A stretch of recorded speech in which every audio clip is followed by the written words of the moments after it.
In a land where the West prided itself on its commitment to logic and reason, there lived a community that had lost its way.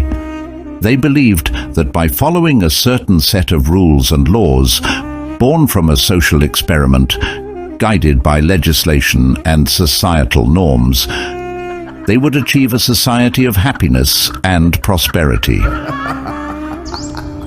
Initially, the community had high hopes. They expected their regulations to yield harmony and success.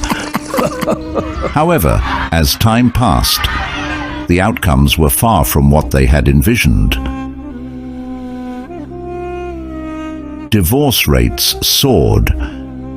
Single-parent households became the norm, and drugs were legalized, spreading addiction like wildfire.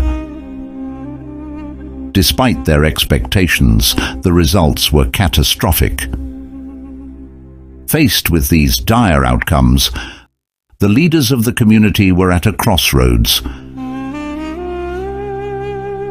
By the logic they so revered, they should have re-evaluated their approach, admitting that their methods were flawed. Instead, they took a different path. Unwilling to acknowledge their mistakes, they chose to redefine their failures as successes. They proclaimed that high divorce rates indicated freedom, that single-parent households were a sign of independence, and that widespread drug use was a triumph of personal choice. This redefinition of catastrophe as success became the new narrative. The leaders argued that what appeared to be societal breakdowns were actually markers of progress. They twisted words and manipulated definitions to fit their desired reality. Morality and objective standards were discarded, and the community grew increasingly disconnected from the truth. They became so self-absorbed that nothing else mattered but satisfying their own desires, bowing down to their own impulses, forgetting that there was a higher authority. Their impulses took precedence over everything else, leading them to worship their own selves. Like an addiction, this self-obsession took control, dictating their actions and becoming their gods. Society felt helpless, trapped in the endless chase for short-term pleasure and selfish desires, without even realizing the depth of their surrender or considering its future negative implications.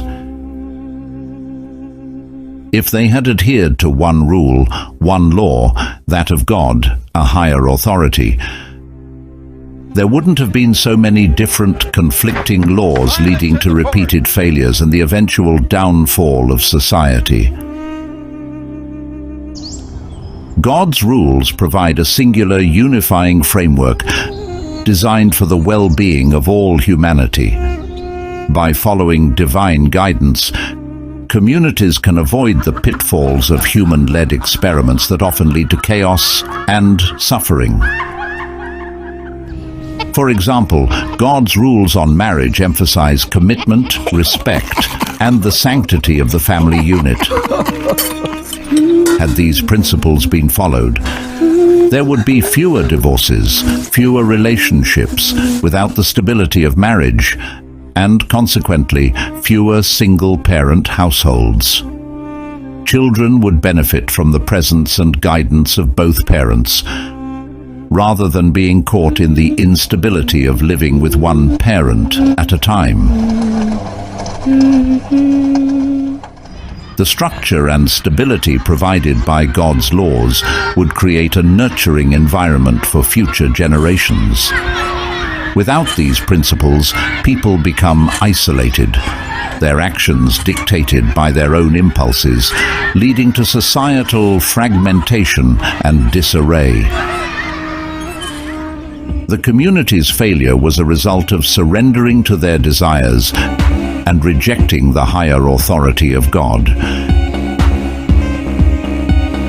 They replaced divine wisdom with their own flawed judgment, leading to a cycle of redefinition of failures as successes. This constant pursuit of immediate desires created a society where moral standards were discarded and true happiness was elusive. They mistook this surrender for liberation, independence, and empowerment. Women in particular found themselves caught in this web. Feminism emerged as a response to centuries of male dominance, relegating women to household roles. Men portrayed their tasks as superior, leading women to undervalue themselves. Oh, crap. Consequently, women began to resent their roles and compare themselves unfavorably to men. While feminism addressed historical injustices, it sometimes led women to equate success with traditionally male roles, diminishing their own contributions.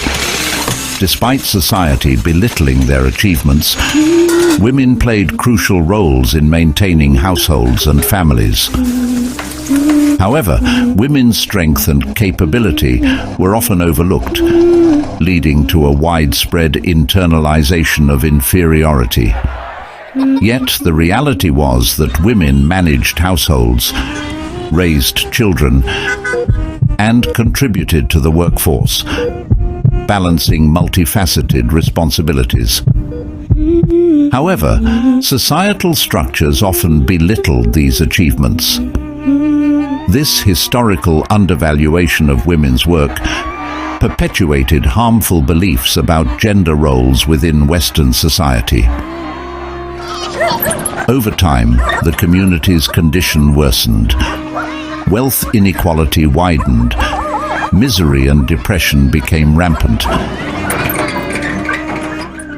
Mental illness and drug addiction spread unchecked.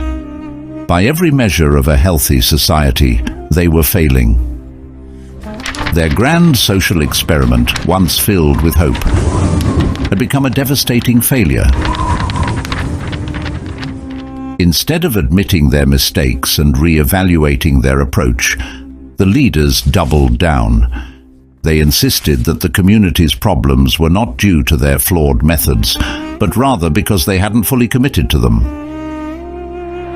"We need more of what got us here," they proclaimed. "If we just put more gasoline on the fire, it will eventually put itself out." The people, blinded by their desires and worshipping them as one would worship God, couldn't see the disaster unfolding around them. They felt helpless, with their desires dictating their actions, and they blindly obeyed. What was once considered sinful or unlawful was now deemed acceptable and lawful.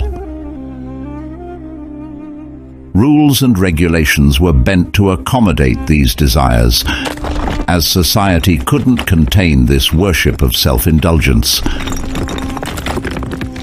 Dress codes for both men and women were abandoned, leading to immodest attire, all in the name of freedom. Public displays of affection became common, though once considered personal matters. The surrender to personal desires transformed the fabric of society, blurring lines that were once clear and eroding moral standards in the name of liberation. Trapped in a cycle of redefining failure as success, they called it modernity, progress, freedom, and liberation, unable to break free from the flawed logic that had brought them to the brink. And so, the community continued down its path, clinging to its redefined truths, while the rest of the world watched in bewilderment. The lesson was clear to those who observed from afar. Sometimes, the greatest challenge is not in the failure itself, but in the courage to admit it and change course.